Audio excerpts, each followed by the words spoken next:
And welcome back. So, could all this hysteria about COVID-19 be a bit out of proportion and causing more harm than good? Well, it certainly looks the case, seeing that mass use of hand gels to control COVID risks creating superbug Armageddon as other bacteria and viruses build up resistance, researchers warn.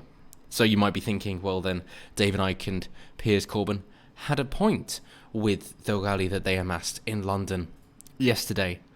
But then, of course, you'd be misunderstanding how the government deals with political activists, because Piers Corbyn has been fined £10,000 for that organisation.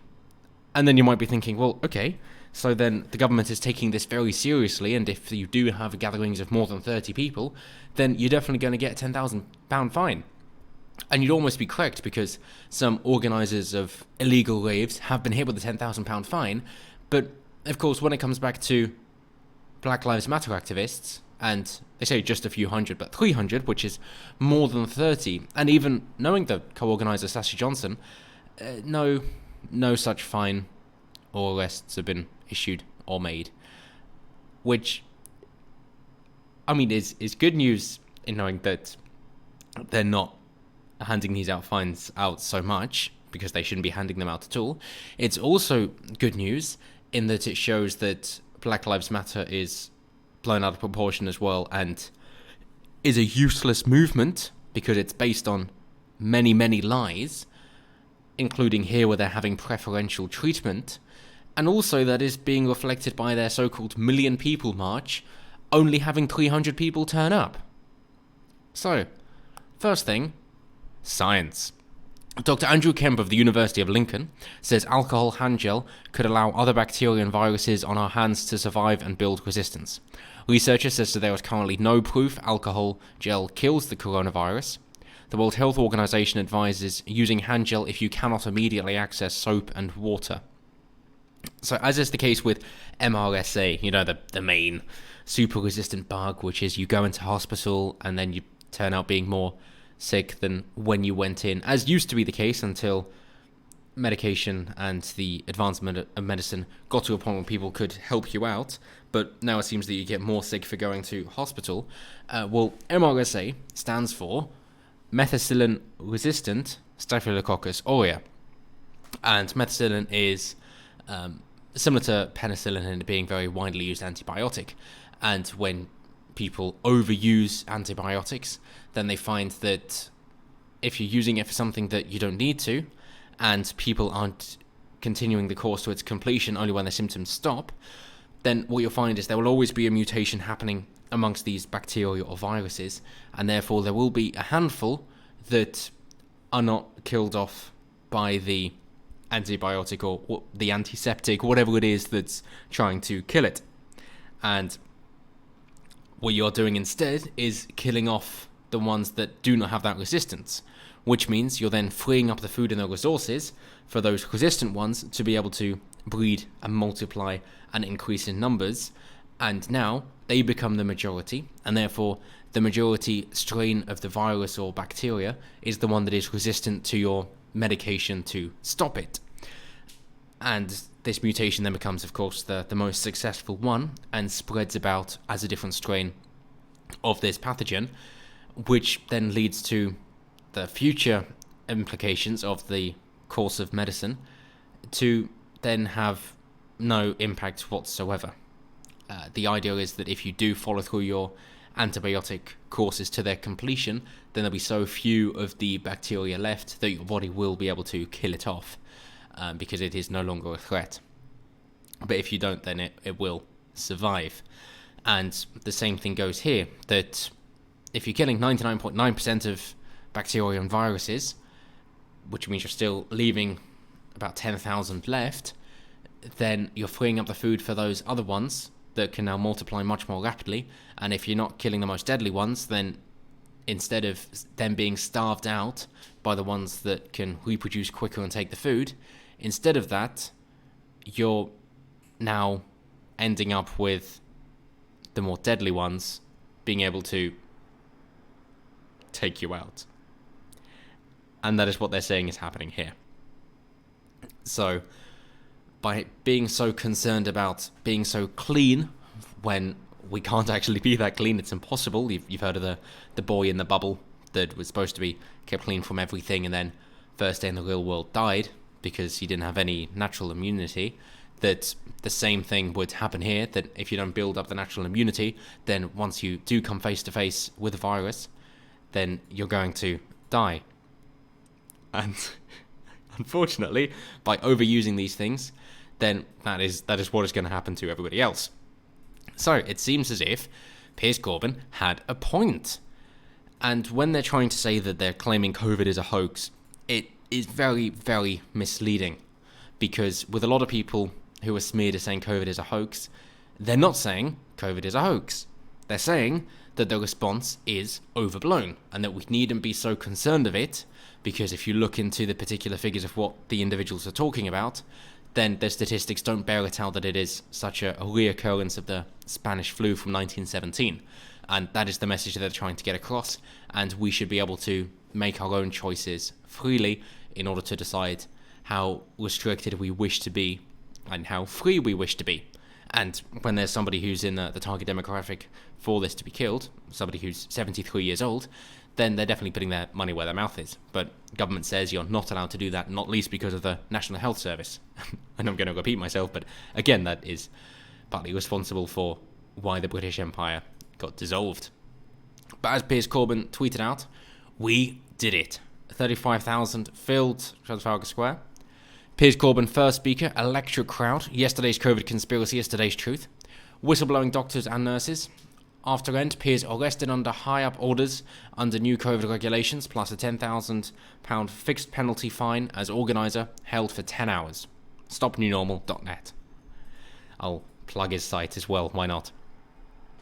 But the whistleblowing doctors and nurses is something that Computing Forever plows into quite a lot to say, well, this is what we found, and this is what we know in our history, and it isn't adding up with what we're hearing, so what on earth is going on here? And just by asking those questions, now apparently they're misleading the public, or they're whistleblowers, just like we saw out of California, where that video got taken down, and Matt Christiansen covered it very well as well. And then to finish off, to wrap it up nicely, the Black Lives Matter activists did try to march through, and then they got a bit tired and decided to lay down instead, because after all that walking and exercise, they just couldn't breathe anymore. But of course the point is that they're getting shot too much and they can't breathe because they were being choked out by the police. Not because, career criminals high on drugs and will do anything to not go back to prison because they'll serve a life sentence. Definitely not anything that's factually accurate, but they will fabricate things to go after their own means as much as possible. That I know that the BBC loves to support as well. But they will hold up all their signs of tolerating racism is racism, and then we'd go, well, yes, that is why we don't agree with racism and think people should be treated as individuals instead, but that isn't good enough. So it just becomes a great disconnect between what people say and what they mean. But if you try and have a conversation about it, okay, well, well, we agree with what you're saying. We agree Black Lives Matter. We agree that racism is bad. We agree that we should end racism. Definitely. So how about we treat people as individuals then and ignore race? Then no, that's not okay. You have to bring up black people. You have to give them quotas in order to push them to the higher echelons of society. And it very quickly becomes hostile if you just try to ask questions and understand. The Daily Mail has tried to include that contravening this legislation could result in anyone involved in the holding of a large gathering over 30 people being subjected to a fine of up to £10,000, but we know that isn't going to happen. As Commander Bashjavid says, our approach to policing London during this time has been to engage, explain, encourage, and only then enforce, and this will continue across what we believe will be a very busy, long weekend. And he goes on to say, we know people will want to be out celebrating the holiday, and we want them to do so safely, reminding people of the restrictions which are in place to keep them safe. But if you question this, we will take you away into an enclosed space and close with other people as well. Good job! Throughout this week, officers have been travelling in a Met engagement bus across London, because those buses are safe, working in conjunction with local authorities and other blue light services to meet with communities, reminding them of the government health restrictions and explaining our policing style and operation. Unless you disagree with the lockdown orders and you're white, in which case you will get taken away and fined, because you'll be held responsible for your own actions. But if you're one of those darkies, oh no, we can't hold you to the same standards, so we're just going to remind you, because eventually you'll learn. Come on, get the message then. The soft bigotry of low expectations. Good job, Bass. Watch the celebration of Carnival from the comfort of your own home, online. We urge people not to come into the traditional area to celebrate. There are no events. Where there are large gatherings of people, officers will be deployed to interact with those gathered. Interact. Wow. Unlicensed music events are a blight on our communities and cause untold distress and fear, often attracting criminal behaviour and violence. If you have information about UME, contact us so we can respond quickly to close them down. Like they did in Wales, of course. It's just another thing of snitches don't get stitches, they get rewards. I think, well, yeah, that's great, unless you have a place like Maryland whereby anybody who submitted a claim, then their personal information is also public and will be shared. In which case, now you're finding that the whistleblowers are having the whistles blown on them as well, in a great turn of irony. But, again, this is just further proof that the laws themselves aren't nearly as important as the enforcement. And when it comes to modern day UK politics and law enforcement, the laws are there as a guideline. What really matters are your political beliefs and skin colour. So, they're playing a very, very dangerous game. Because if you beat down the morale of people to say it doesn't matter what you do, you will be targeted, there is nothing you can do to stop it unless you bend the knee. But we will change these rules so you don't know what you're supposed to do and make your life unbearable. Of course, you'll get quite a few people who will yield and submit, but there will always be those few stubborn, hardy folk who aren't going to go down without a fight. They're not going to surrender so easily. And they're also the kind of charismatic people that can get people behind them. And they're the people you've got to watch out for, because they're the ones that will take a stand and won't be afraid to pay the price for what they believe in. So if you're not giving them any other option, then you've got to be prepared for that. And no, that is not a threat. That is just an explanation of human psychology. So, the clock is ticking. But as always, let me know what you guys think down below. Is it getting to a point where not over COVID is overblown?